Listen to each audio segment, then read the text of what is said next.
Pembacaan Alkitab diambil dari 2 Tawarik pasal yang ke-8. Setelah lewat 20 tahun, selesailah Salomo mendirikan rumah Tuhan dan istananya sendiri.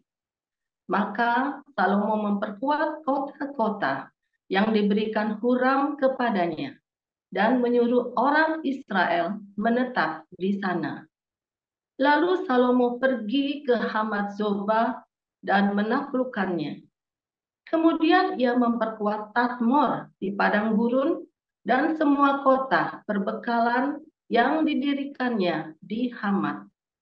Ia memperkuat juga Bet Horon Hulu dan Bet Horon Hilir menjadi kota kubu yang bertembok, berpintu gerbang, dan berpalang. Dan juga Baalat dan segala kota perbekalan kepunyaan Salomo, segala kota tempat kereta, kota-kota tempat orang berkuda, dan apa saja yang Salomo ingin mendirikannya di Yerusalem atau di Gunung Libanon atau di segenap negeri kekuasaannya. Semua orang yang masih tinggal dari orang Het, orang Amori, orang Feris, orang Hewi, dan orang Yebus yang tidak termasuk orang Israel, yakni keturunan bangsa-bangsa yang masih tinggal di negeri itu dan yang tidak dibinasakan oleh orang Israel, merekalah yang dikerahkan Salomo untuk menjadi orang Rodi. Demikianlah mereka sampai hari ini. Tetapi orang Israel tidak ada yang dijadikan budak oleh Salomo untuk pekerjaannya, melainkan mereka menjadi prajurit atau perwira pasukan berkuda atau panglima atas pasukan kereta dan pasukan berkuda. Dan inilah pemimpin-pemimpin umum Raja Salomo, 250 orang yang memerintah rakyat. Dan Salomo memindahkan anak Fir'aun dari kota Daud ke rumah yang didirikannya baginya, karena katanya, tidak boleh seorang istriku tinggal dalam istana Daud, Raja Israel, karena tempat-tempat yang telah dimasuki tabut Tuhan adalah kudus. Lalu Salomo mempersembahkan korban-korban bakaran bagi Tuhan di atas mezbah Tuhan yang didirikannya di depan balai bait suci. Sesuai dengan apa yang menurut perintah Musa ditetapkan sebagai korban untuk setiap hari, yakni pada hari-hari Sabat, pada bulan-bulan baru, dan 3 kali setahun pada hari-hari raya, pada hari raya roti tidak beragi, pada hari raya 7 minggu, dan pada hari raya pondok daun. Dan menurut peraturan Daud ayahnya, ia menetapkan rombongan para imam dalam tugas jabatan mereka dan orang-orang Lewi dalam tugas menyanyikan puji-pujian dan menyelenggarakan ibadah di hadapan para imam setiap hari menurut yang ditetapkan untuk hari itu, dan juga penunggu-penunggu pintu gerbang dalam rombongan mereka untuk setiap pintu gerbang. Karena demikianlah perintah Daud, abdi Allah. Mereka tidak menyimpang dari perintah raja mengenai para imam dan orang-orang Lewi dalam perkara apapun, juga mengenai perbendaharaan. Maka terlaksanalah segala pekerjaan Salomo dari hari dasar rumah Tuhan diletakkan sampai kepada hari rumah itu selesai. Dengan demikian selesailah sudah rumah Tuhan. Kemudian Salomo pergi ke Ezion Geber dan ke Elot yang letaknya di tepi laut di tanah Edom. Dengan perantaraan anak buahnya, Huram mengirim kapal-kapal kepadanya dan anak buah yang tahu tentang laut. Bersama-sama anak buah Salomo, mereka sampai ke Ofir dan dari sana Mereka mengambil 450 talenta emas yang mereka bawa kepada Raja Salomo. Demikian. Ibrani 7, sebab Melkisedek adalah Raja Salem dan Imam besar Allah yang Maha Tinggi. Ia pergi menyongsong Abraham ketika Abraham kembali dari mengalahkan raja-raja dan memberkati dia. Kepadanya pun Abraham memberikan 1/10 dari semuanya. Menurut arti namanya Melkisedek adalah pertama-tama Raja Kebenaran dan juga Raja Salem, yaitu Raja Damai Sejahtera. Ia tidak berbapak, tidak beribu, tidak bersisilah, harinya tidak berawal dan hidupnya tidak berkesudahan.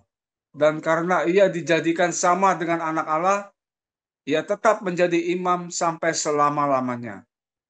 Camkanlah betapa besarnya orang itu, dan kepadanya Abraham, bapa leluhur kita, memberikan 1/10 dari segala rampasan yang paling baik.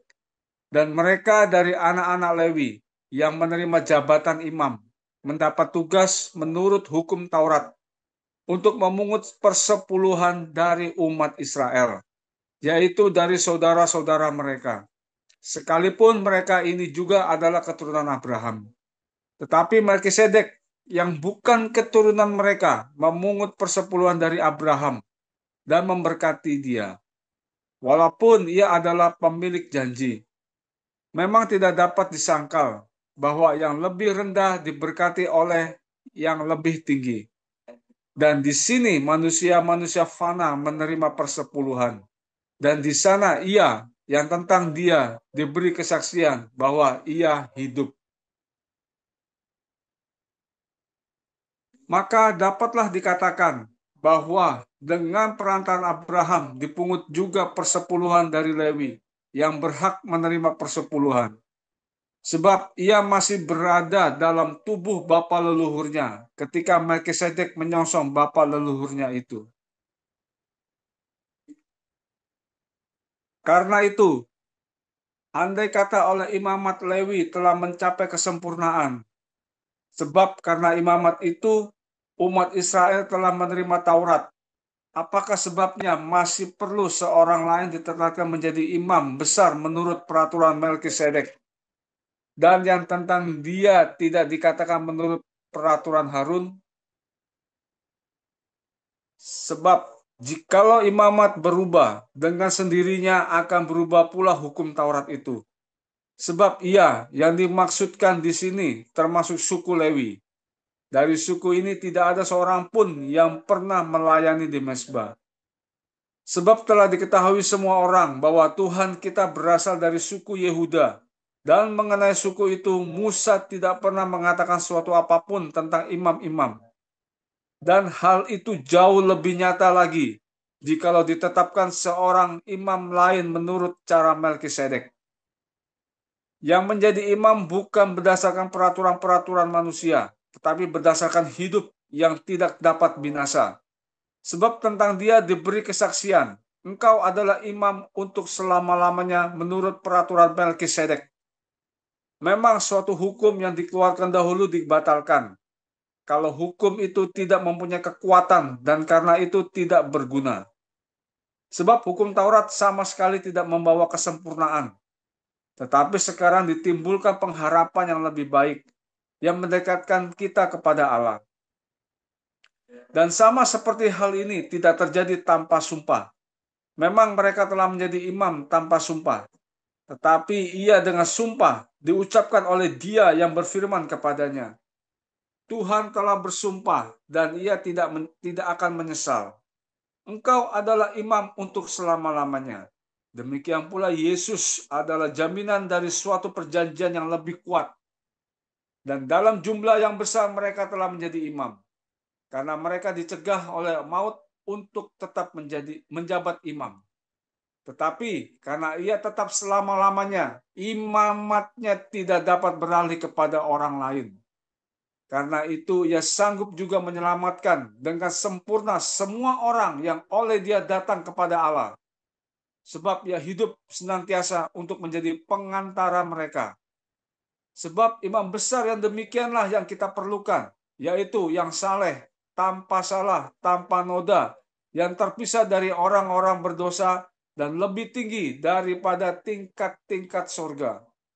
Yang tidak seperti imam-imam besar lain, yang setiap hari harus mempersembahkan korban untuk dosanya sendiri. Dan sesudah itu barulah untuk dosa umatnya. Sebab hal itu telah dilakukannya satu kali untuk selama-lamanya, ketika ia mempersembahkan dirinya sendiri sebagai korban. Sebab hukum Taurat menetapkan orang-orang yang diliputi kelemahan menjadi imam besar. Tetapi sumpah yang diucapkan kemudian daripada hukum Taurat menetapkan anak yang telah menjadi sempurna sampai selama-lamanya. Demikianlah sabda Allah.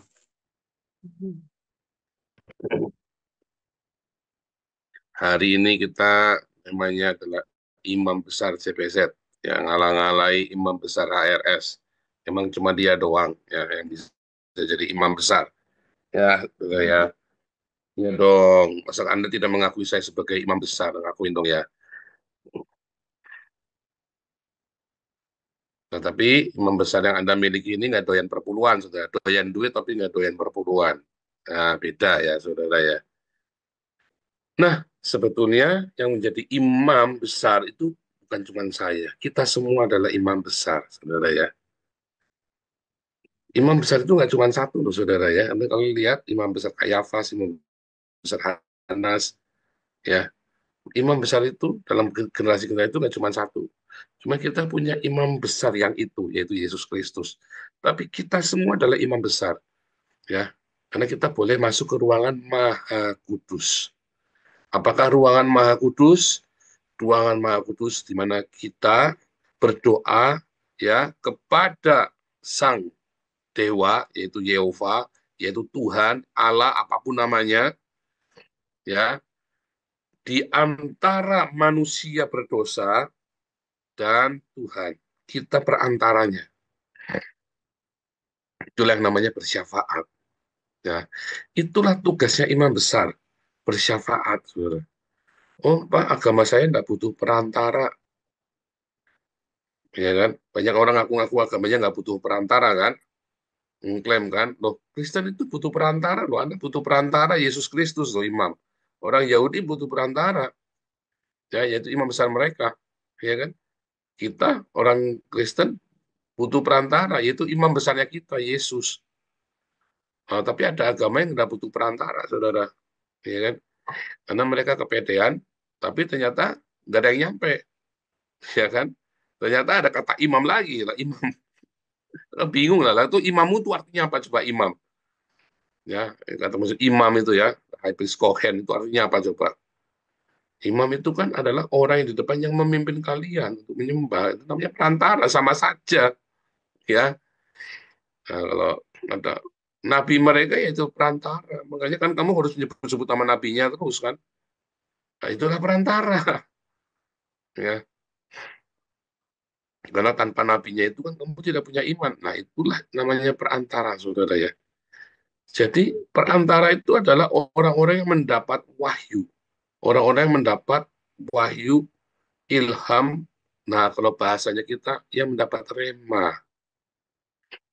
Ya, para imam ya adalah orang yang mendapat rema atau mendapat wahyu ya untuk menjadi perantara, untuk memperkenalkan Tuhan kepada manusia, untuk membawa masalah manusia itu kepada Tuhan.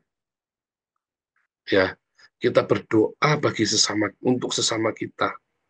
Nah, itulah kita sedang menjadi perantara. Kita menjadi apa namanya?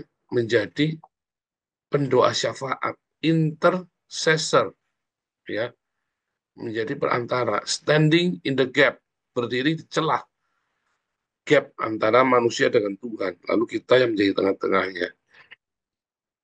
Nah, setiap hari kita berdoa syafaat, saudara. Maka Anda dan saya sedang menjadi imam. Dan Anda bersyafaat di dalam nama Yesus. Ya, Anda masuk ke dalam ruangan kudus. Itulah yang namanya perantara, itulah yang namanya imam besar yang masuk ke ruangan maha kudus. Ya, ketika Anda masuk ke ruangan Maha Kudus, ya, artinya kita harus mempersiapkan hidup kita di dalam kekudusan, tahir, kudus. Nah, kudus itu bukan Anda berarti apa namanya suci, nggak ada kutunya sama sekali, bukan begitu, saudara ya. Tapi kekudusan itu artinya khusus. Anda mengkhususkan dirimu, menyiapkan waktu yang khusus, jam yang khusus, ya, itu namanya mengkuduskan diri. Nah, kita semua, nah, ya,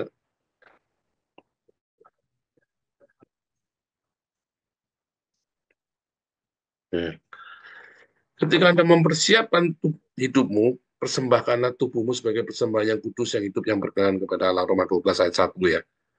Itu artinya Anda sedang mempersiapkan hidupmu menjadi imam besar, saudara. Karena kita adalah imamat yang rajani, the royal priesthood, sebuah kerajaan keimaman. Kekristenan sama dengan orang Yahudi adalah sebuah kerajaan keimaman, saudara. Nah, kalau orang Yahudi ada satu suku Lewi yang boleh menduduki jabatan imam. Tapi di dalam kekristenan, kita semua adalah imam. Kita semua diurapi untuk menjadi imam, berdoa, syafaat. Nah, dalam berdoa syafaat inilah siapa di sini ya yang tidak bersyafaat. Semua harus bisa bersyafaat, saudara. Kamu mendoakan anakmu, mendoakan suami, istri, mendoakan keluargamu, itu bersyafaat. Tetapi untuk bersyafaat, Anda harus menguduskan dirimu. Ya, berdoa syafaat itu adalah hal yang sangat mulia, saudara. Ingatlah aku dalam doamu. Sepele ya, jangan lupa doain aku ya. Kalau saya mah bilang nggak mau, misalnya ada orang gitu ya, jangan lupa doain aku ya. Nggak mau, kamu doa sendiri. Iya, ada nggak usah basa-basi, saudara. Semua orang doain aku ya, terus Anda kan nggak doain kan. Tapi ada orang-orang yang memang yang masuk dalam daftar doa saya, terutama para pengurus ya tentunya ya. Para pengurus itu selalu masuk di dalam daftar doa saya, saudara. Nah, saudara, ketika Anda punya satu list doa dalam hidupmu, siapa yang kamu doakan? Jangan sembarang-sembarang kamu tidak punya hati, kamu doakan, ya saudara ya. Karena nanti cuma jadi retorika saja. Ya. Saya dulu punya ratusan orang yang saya doakan ya saudara ya. Jadi cara mendoanya gimana? Saya catetin, tak bacain satu-satu. Itu ada berapa ratus itu ya. Jadi saya berdoa, Tuhan tolong si Anton, si Ama, si Tinul, si Jomblo, si Lotang, si siapa, si Pohan. Satu-satu cuma tersebutin, itu sudah. Nah itu namanya Anda tidak bersyafaat itu. Anda sedang merapal mantra atau Anda sedang merapal jawaban kuis, jawaban tes, ngapalin teks. Ya, diapalin tiap hari, lintingan kertasnya itu ya ratusan itu namanya. Nah begitu saudara. Anda ketika bersyafaat, hatimu harus ada di sana. Hati kita harus ada di dalam syafaat itu. Waktu saya ingat ya Pak Ali Mulyo sama Bu Linda, pikiran saudara, aduh, tantangannya berat sekali ya. Mereka nggak ngerti apa-apa sekarang ini tiba-tiba dijorokin. Kepikiran, aduh Tuhan tolong ya mereka itu. Sebuah beban. Kita lagi ngirim Pak Enardo sama Akira Oscar ke Kupang. Saya pusing saudara ngeliatnya ya. Karena tantangannya ternyata besar sekali ya di sana ya. Wah, wah.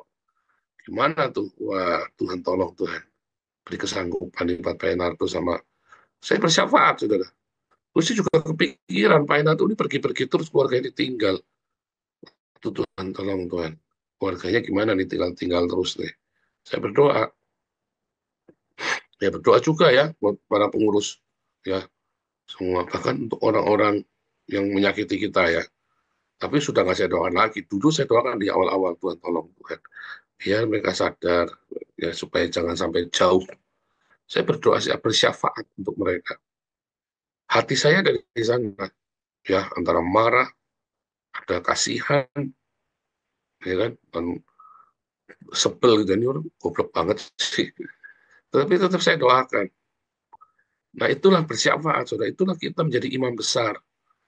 Tetapi doamu tidak akan ada artinya kalau kamu tidak jaga hidupmu di dalam kebenaran, di dalam kekudusan. Karena seorang imam besar, dia harus jaga hidupnya dengan hati-hati.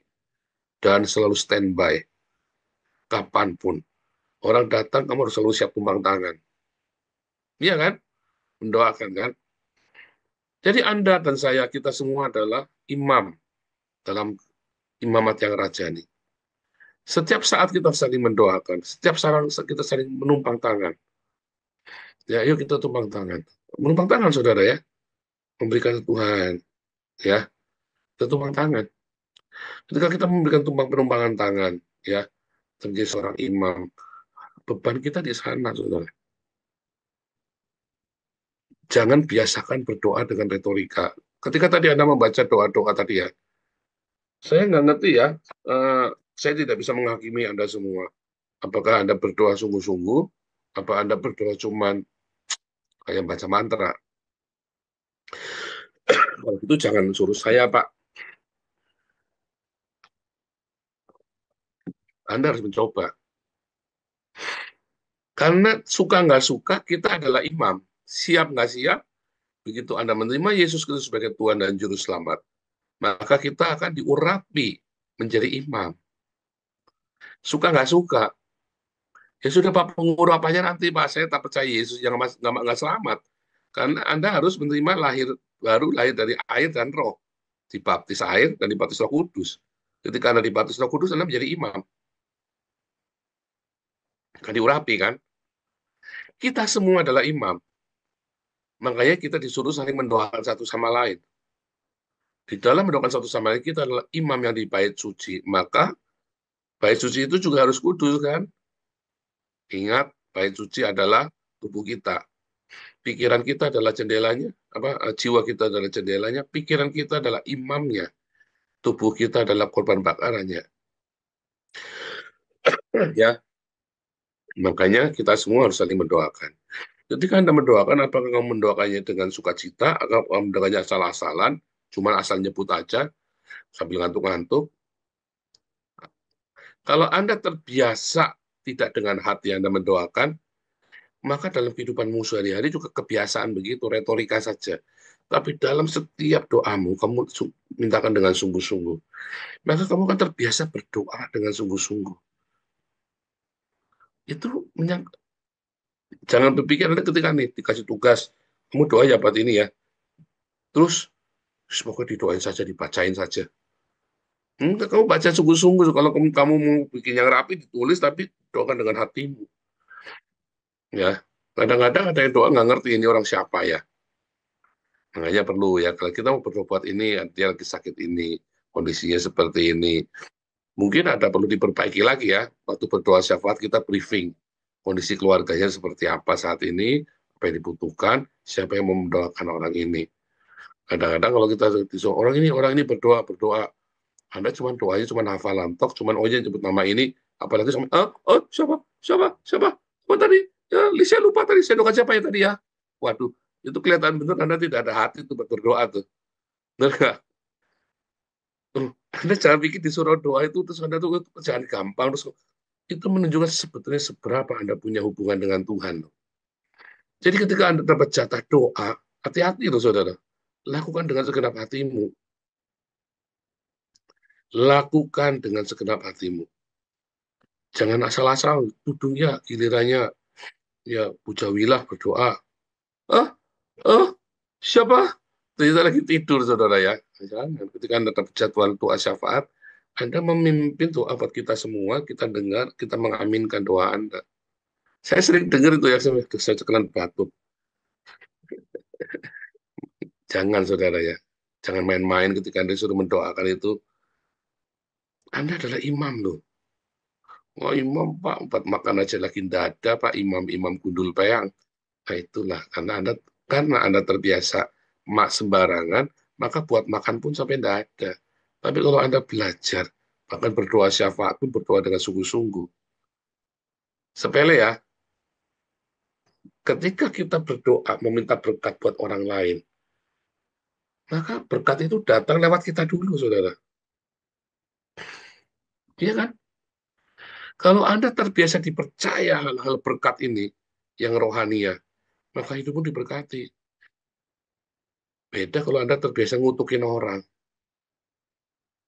Kunyuk. Anaknya kok jadi ketek loh. Ben kayak ketek dituluk. Bolong kabeh kupingnya, misalnya gitu ya, saudara ya. Ya Anda terbiasa ngutukin begitu ya, Anda jadi saluran kutuk juga. Terjadi tapi jadi saluran kutuk juga kan. Apa yang kamu ucapkan kan kamu dilewatkan ke kamu dulu, saudara. Makanya orang yang sering ngutukin ya hidupnya akan susah. Ada ya, saya punya, jadi keluarga saya udah meninggal ya.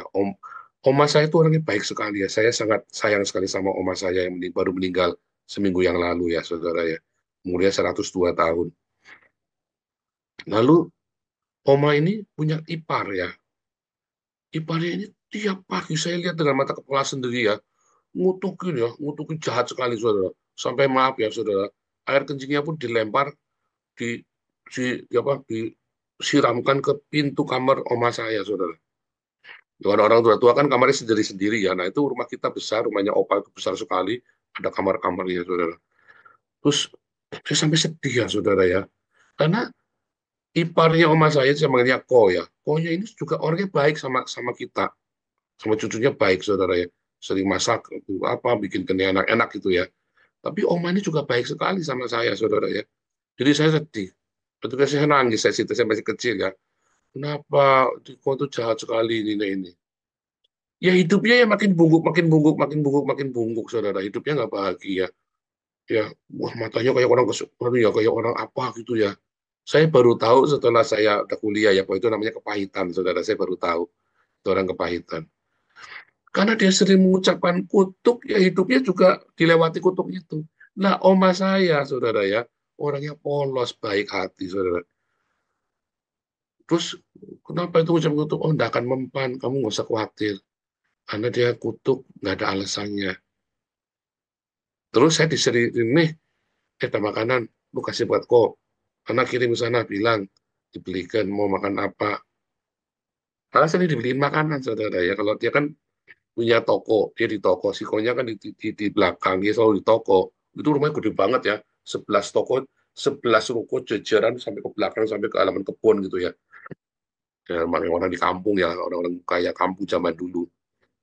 Nah, jadi kita di toko sih di depan, saya lari-lari ke belakang bawain makanan. Oma saya selalu ngasih berkat ya. Suatu ketika si oma saya ini, anaknya ada yang nggak bener lah. Anaknya 11, ada satu yang nggak bener.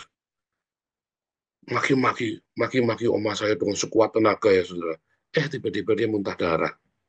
Habis dia muntah darah, nggak ada yang rawat, istrinya pergi ninggalin dia. Maka dia pulang ke rumahnya oma saya. Oma saya udah umur 80 waktu itu. Maka dia tinggal, yang rawat oma saya yang umur 80 tahun itu, saudara. Ngerawat anaknya yang lagi maki-maki itu. Maka oma saya yang baru meninggal ini, saya ngeliat, ini orang ini hatinya baik sekali ya. Hatinya tuh makanya oma saya ini saya ngeliat kenapa hidupnya dia selalu baik, selalu beruntung. Ya karena dia nggak pernah ngutukin orang. Orang jahatin dia tetap baik. Nah, saudara ya. Jadi kalau kita ini adalah imam, saudara. Jadi kalau kamu lagi doa, doakan yang sungguh-sungguh, ucapkan berkat yang sungguh-sungguh. Dan tiap hari kamu mulai, saudara, disiplin. Jangan mengutuk. Karena kamu adalah imam, ada kuasa dalam perkataan mulutmu. Jangan mengutuk, jangan mengucapkan yang jelek tentang anakmu, istrimu, suamimu, keluargamu, orang lain, bahkan musuhmu, saudara, jangan kamu kutuki. Ya kan, jangan mengutuki musuhmu kan, Tuhan Yesus bilang ngajari kan, jangan mengutuki musuh kita, ucapkan yang baik. Ucapannya berkat, ucapkan berkat, ucapkan berkat terus, saudara, ucapkan berkat, saudara. Hidup akan diberkati. Coba Anda semua yang hidup sial terus, saya yakin kamu sering ngucapin kutuk. Wah, percaya deh, jangan ngomong enggak, ada bohong kamu. Saya, jangankan hal yang lain, saya parkir aja pasti dapat, saudara. Saya ya, setelah saya mengalami pertobatan ya, Saya mau parkir sesaknya kayak apa, saudara ya. Ini Pak Yusuf itu sampai heran-heran sama saya. Sampai Peter itu yang kita baptis itu, Peter yang bule itu ya. Oh, it's so difficult parkir there. It's difficult. It's impossible to park there. Calm down, Peter. Calm down. Selalu dapat, saudara. Dia sampai garuk-garuk. Wow, super dia bilang. Karena saya selalu mengucapkan berkat buat semua orang. Kalau kamu belajar mengucapkan berkat buat semua orang tiap pagi, tiap hari, pagi, siang, malam, bahkan untuk musuh-musuhmu, saudara, hidupmu akan beruntung. Tapi ucapkan dengan segenap hati, bukan cuma siapa, gagapan, saudara ya. Jangan main-main kalau kamu lagi disuruh doa. Anda adalah imamat, kita diberi kesempatan kamu diajari doa, praktek kamu adalah imamat yang rajani. Ya, sebentar. Oh, 3 menit ya, sorry, terakhir. Takutnya kelupaan saya ngomong ya. Jadi, sekarang kita punya doa pagi. Ya, ada 173 orang ya. Gunakan momen ini ketika kamu dapat jadwal doa. Latihan mengucapkan berkat dengan segenap hatimu, saudara. Nah, bangun tidur, kamu bilang terima kasih Tuhan Yesus. Belajar tiap hari. Bangun tidur selalu ucapan yang bagus. Ya, tadi lagu nyambung pagi kan?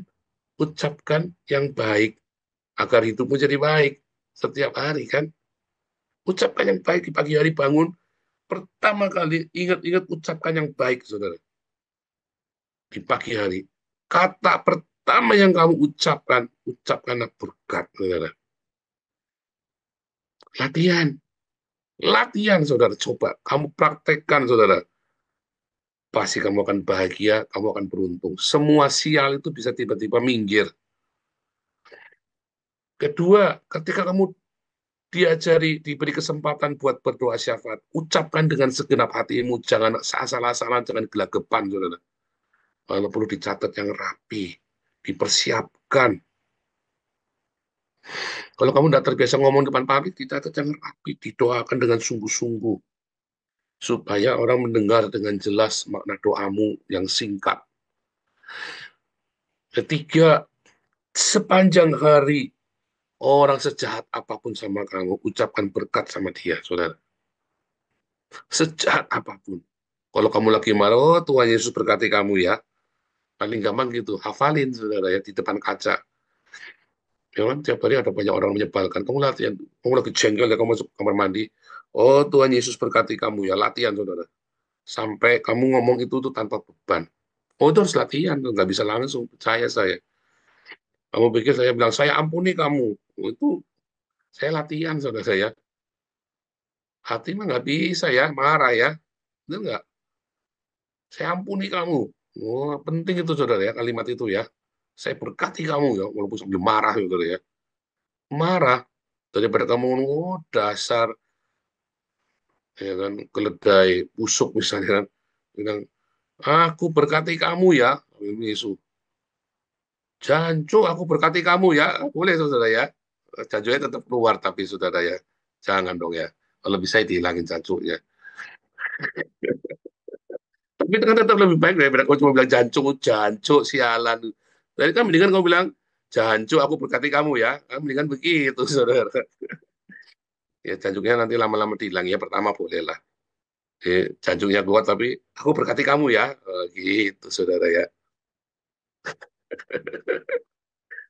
Ya, saudara ya. Jujur aja kita marah kok memang. Ya kan? Tapi jangan lupa, aku berkati kamu, aku ampuni kamu ya, gitu. Gue tadi ngomong jancu, ya kelalen, lali aku jancu ya apa-apa, aku jengkel kok. Itu kenapa mendosa munafik, saudara. Itu kita marah kok, tapi kamu bilang, aku berkati kamu. Latihan tiap hari, saudara. Kamu lihat ya, sial itu hilang. Saya sudah ngalami, saudara. Sampai tempat parkir aja saya selalu dapat. Mau penuhnya kayak apa itu mall, jalan. Tak puterin sekali, 2 kali kayak tadi saya janjian sama orang, sama Edwin tadi. Jadi uang parkir, tenang aja. Saya pasti dapat parkir bagus. Ternyata saya parkir persis di belakang restoran, persis jalannya sedikit, saudara. Padahal kita muter, kok jadi jauh nih parkirnya nih. Kita diserobot orang, saudara ya. Kita lagi usaha diserobot orang. tenang aja, sebelahnya dapat. Itu pas, cek dapat. Ya, saudara ya. Parkir aja saya beruntung, saudara. Apalagi yang hal yang lain. Pokoknya selalu ada keberuntungan. Ucapkan berkat. Ucapkan yang baik. Supaya harimu jadi baik. Karena kamu dan saya adalah imam besar di dalam kerajaan Allah. Kita adalah imamat yang rajani, bangsa yang kudus, umat pilihan Allah sendiri. Untuk memberitakan terang yang ajaib, memberitakan kita deklarasi terang itu. Aku berkati kamu, aku ampuni kamu. Kita deklarasi, saudara, setiap hari kita gabungkan tiap hari dalam hidupmu. Janco, aku berkati kamu. Ya, saudara ya, motor palu. Ya kan? Jangkrik, aku berkati kamu, aku ampuni kamu. Gitu, saudara ya. Jangkrik kan jangan lupa. Tidak apa-apa namanya jengkel. Tidak apa-apa kan bilang jangkrik. Kan tidak ada salah jangkrik.